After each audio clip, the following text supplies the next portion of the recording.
दिल्ली के पूर्व मुख्यमंत्री अरविंद केजरीवाल को चुनाव के बाद एक और बड़ा झटका लगने वाला है। क्या उनकी सिक्योरिटी वापस ले ली जाएगी? उनकी सिक्योरिटी पर गृह मंत्रालय लगातार समीक्षा कर रहा है। अब आईबी और दिल्ली पुलिस के खतरे के आकलन पर आगे की सुरक्षा पर निर्णय लिया जाएगा।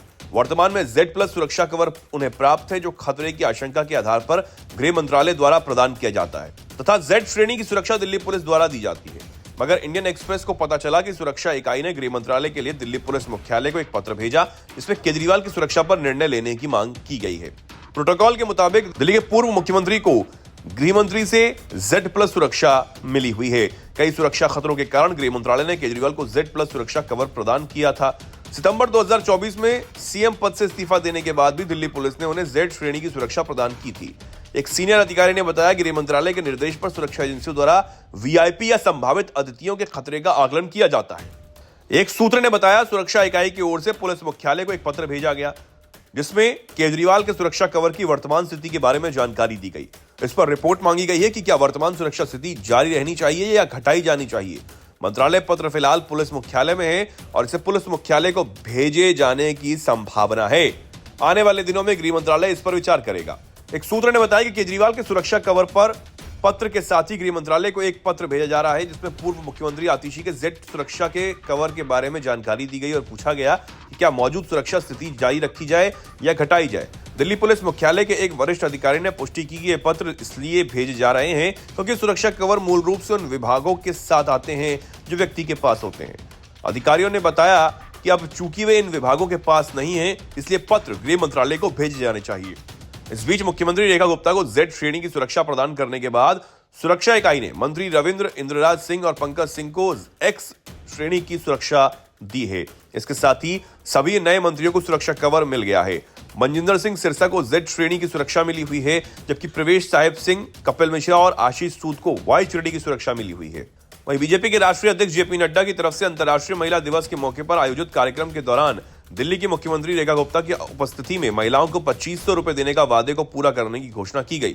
जेपी नड्डा ने कहा, अंतर्राष्ट्रीय महिला दिवस कार्यक्रम से ठीक पहले दिल्ली कैबिनेट में 5100 करोड़ का बजट इस साल के लिए महिला स्मृति योजना के तहत दिया गया है। दिल्ली बीजेपी अध्यक्ष वीरेंद्र सचदेवा ने आज महिला दिवस के दिन मुख्यमंत्री रेखा गुप्ता द्वारा आगामी 2025-2026 वित्त वर्ष के बजट में महिला सम्मान योजना के लिए रुपए 5100 करोड़ के प्रावधान की घोषणा के साथ महिला सम्मान राशि के वितरण की नियम एवं पंजीकरण आदि के लिए एक 4 सदस्यीय कमेटी के गठन का स्वागत किया।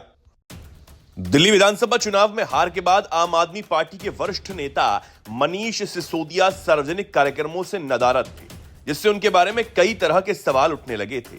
कुछ दिनों तक उनका फोन भी बंद आया, जिससे उनकी अनुपस्थिति को लेकर चर्चा और ज्यादा तेज हो गई। अब सिसोदिया ने खुद सामने आकर इस बात का खुलासा किया कि वो पिछले 11 दिनों से राजस्थान के एक गांव में विपश्यना ध्यान शिविर में शामिल थे। शनिवार को सोशल मीडिया प्लेटफॉर्म X पर उन्होंने लिखा, पिछले 11 दिन से राजस्थान के एक गांव में विपश्यना ध्यान शिविर में था। मौन, एकांत और अपने ही अंतर्मन का अवलोकन कर रहा था। फोन भी बंद था और बाहरी दुनिया से पूरी तरह कटा हुआ था। आज सुबह ही शिविर पूरा हुआ है। पिछले 11 दिन से राजस्थान के एक गांव में विपश्यना ध्यान केंद्र में था। मौन, एकांत और अपने ही अंतर्मन का अवलोकन, फोन भी बंद था, बाहरी दुनिया से पूरी तरह कटा हुआ था। आज सुबह ही शिविर पूरा हुआ। सिसोदिया ने आगे बताया कि अब वो नए जोश के साथ वापसी कर रहे हैं। उन्होंने कहा, आज शाम तक दिल्ली लौटूंगा नई ऊर्जा और नए जोश के साथ, और मेरा संकल्प वही रहेगा, देश के हर बच्चे को शानदार शिक्षा मिले। अच्छी शिक्षा की हर बच्चे को न सिर्फ सफल बल्कि एक बेहतर इंसान बनाती है। शिक्षा के मानवीकरण का भी काम आगे बढ़ाना है। पूर्व शिक्षा मंत्री ने विपश्यना के अपने अनुभव को भी शेयर किया। उन्होंने लिखा, यह केवल ध्यान नहीं बल्कि एक गहरी आध्यात्मिक यात्रा है। इस दौरान दिन में 12 घंटे से अधिक समय केवल अपनी सांसों को देखने में बीतता है। बिना किसी प्रतिक्रिया के बस अपने मन और शरीर को समझने का प्रयास किया जाता है। गौतम बुद्ध की वही सीख, चीजों को वैसे ही देखना जैसे है वह वास्तव में है, न कि जैसी हम उन्हें देखना चाहते हैं। इस यात्रा में कोई संवाद नहीं होता, ना फोन, ना किताबें, ना लेखन और ना ही किसी से आंख मिलाने का अवसर। विपश्यना शिविर में अपने चित्त को समझ और निर्मल बनाने की जो आध्यात्मिक प्रगति मिलती है वो तो अद्भुत है ही, लेकिन शिविर की सबसे प्रभावशाली और विशेष बात जो मुझे लगती है वो है 10 दिनों का मौन, पूर्ण मौन। सिसोदिया ने बताया कि शिविर के शुरुआती कुछ दिन काफी चुनौतीपूर्ण होते हैं। उन्होंने लिखा, पहले कुछ दिन दिमाग भागता है, बेचैन होता है, लेकिन धीरे धीरे समय ठहरने लगता है। एक अजीब सी शांति हर हलचल के बीच जन्म लेने लगती है। सिसोदिया ने आगे कहा कि इस शिविर में शामिल 75% लोग 20 से 35 वर्ष की उम्र के थे। जब आखिरी दिन बातचीत का मौका मिला तो पता चला कि सफलता की दौड़ में शामिल ये युवा थकान, उलझन और भीतर की बेचैनी से जूझ रहे थे। उनकी शिकायत थी कि जिस शिक्षा ने उन्हें सफलता की इस दौड़ के काबिल बनाया, उसमें इस मानसिक तनाव और उलझनों से निपटने का तरीका भी सिखा दिया। उनका जीवन अधिक खुशहाल होता। सिसोदिया ने खुशी जताई कि दिल्ली में शिक्षा मंत्री रहते हुए उन्होंने शिक्षा में हैप्पीनेस पाठ्यक्रम के तहत रोजाना हर बच्चे के लिए हैप्पीनेस क्लास शुरू करवाई थी। उन्होंने कहा कि शिक्षा के मानवीयकरण की दिशा में ये एक बड़ा कदम है। ये वही हैप्पीनेस क्लास है जिसका जिक्र विपश्यना ध्यान के बाद इन युवाओं ने किया। कप्तान रोहित शर्मा के शानदार अर्धशतक के बदौलत टीम इंडिया ने रविवार को दुबई में न्यूजीलैंड के खिलाफ खेले गए आईसीसी चैंपियंस ट्रॉफी के फाइनल मुकाबले में 4 विकेट से जीत दर्ज कर ली।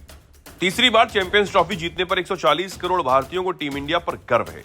प्रधानमंत्री नरेंद्र मोदी से लेकर तमाम नेता भी भारतीय टीम को बधाई दे रहे हैं। इस बीच हाल ही में रोहित शर्मा की फिटनेस पर सवाल खड़े करते हुए उन्हें मोटा कहने वाली कांग्रेस प्रवक्ता शमा मोहम्मद की भी प्रतिक्रिया सामने आई। उन्होंने रोहित की जमकर प्रशंसा करते हुए टीम इंडिया को बधाई दी। कांग्रेस नेता शमा मोहम्मद ने सोशल मीडिया प्लेटफॉर्म एक्स पर लिखा, टीम इंडिया को चैंपियंस ट्रॉफी जीतने पर उनके शानदार प्रदर्शन के लिए बधाई। कप्तान रोहित शर्मा को सलाम, जिन्होंने शानदार 76 रन बनाकर नींव रखी। श्रेयस अय्यर और केएल राहुल ने महत्वपूर्ण पारियां खेलकर भारत को जीत दिलाई। एक यादगार जीत। मालूम हो कि इसी चैंपियंस ट्रॉफी के दौरान शमा के एक ट्वीट ने काफी विवाद खड़ा कर दिया था। शमा ने सोशल मीडिया मंच एक्स पर पोस्ट किया जिसमें उन्होंने शर्मा को मोटा और अप्रभावी कप्तान कहा था। उन्होंने अपने विवादित पोस्ट को हटा दिया। उन्होंने यह भी कहा था कि राहुल को वजन कम करने की जरूरत है और निश्चित रूप से भारत का अब तक का सबसे अप्रभावी कप्तान। केंद्रीय खेल मंत्री मनसुख मांडविया ने शमा के बयान को लेकर कांग्रेस तथा टीएमसी पर निशाना साधते हुए कहा था, कांग्रेस और टीएमसी को खिलाड़ियों को अकेला छोड़ देना चाहिए क्योंकि वो अपने पेशेवर जीवन को संभालने में पूरी तरह सक्षम है। भारत ने टूर्नामेंट में एक भी मैच गंवाए बिना 2002 और 2013 के बाद तीसरी बार खिताब जीता। कोई दूसरी टीम 3 बार ये ट्रॉफी नहीं जीत पाई है। स्पिनर कुलदीप यादव और वरुण चक्रवर्ती ने हालात का फायदा उठाते हुए बेहतरीन गेंदबाजी की।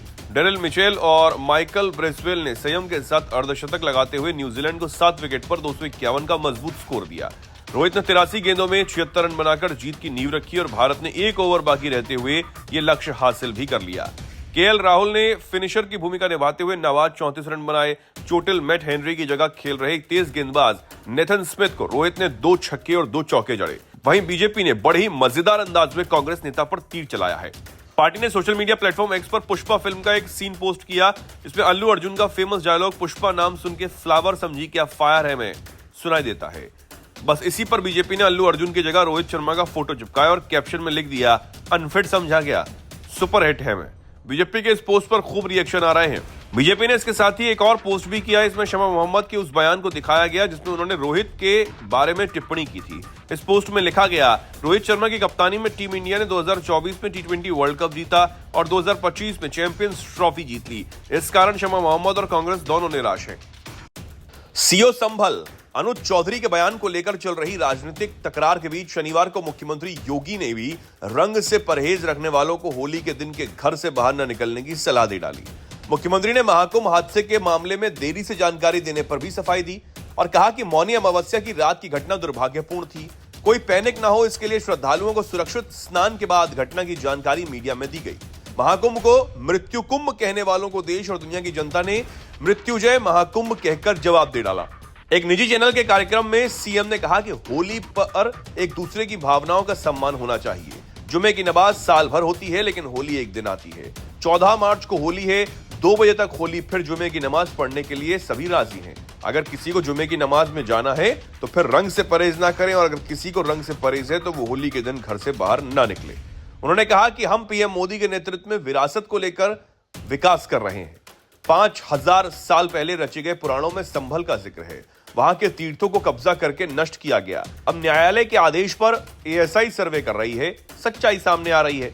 अयोध्या काशी के बाद मथुरा की बारी वाले बयान को लेकर कहा कि अयोध्या और काशी में अच्छी व्यवस्थाओं के चलते भीड़ मैनेज हो जाती है। इसके मद्देनजर ब्रज क्षेत्र का भी विकास जरूरी है जिससे भक्तों की भीड़ को अच्छे मैनेज किया जा सके। अच्छे कॉरिडोर बनने की स्थान पर व्यवस्थाएं बनाई जा सके। योगी ने केंद्र के साथ मतभेद की अटकलों को भी खारिज कर दिया। कहा, हमारा सौभाग्य है कि पीएम मोदी के नेतृत्व में भारत दुनिया के सबसे बड़े आर्थिक शक्ति के रूप में उभर रहा है और बीजेपी दुनिया की सबसे बड़ी पार्टी बनकर उभरी है। हम लोग अपने मूल्यों के साथ पार्टी और सरकार को आगे लेकर बढ़ रहे हैं। वहीं इससे पहले यूपी सीएम योगी आदित्यनाथ ने 2 टूक शब्दों में कहा, नायक तो महाराणा प्रताप, छत्रपति शिवाजी महाराज और गुरु गोविंद सिंह है। इन राष्ट्र नायकों का हर हाल में सम्मान होना चाहिए। जो लोग इस राष्ट्र नायकों को सम्मान नहीं दे सकते वो किसी मानसिक विकृति के शिकार हैं और उन्हें व्यापक उपचार की आवश्यकता है। योगी बोले, अकबर या औरंगजेब कभी नायक नहीं हो सकते। उन्होंने कहा, राष्ट्र नायक की श्रेणी में भारत माता के वही सपूत हैं जिनका जीवन भारत माता के लिए समर्पित था, जिन्होंने स्वदेश और सर्वधर्म के लिए अपना जीवन समर्पित कर दिया। उन्होंने घास की रोटी खानी मंजूर की, लेकिन विधर्मियों के सामने झुकना मंजूर नहीं किया।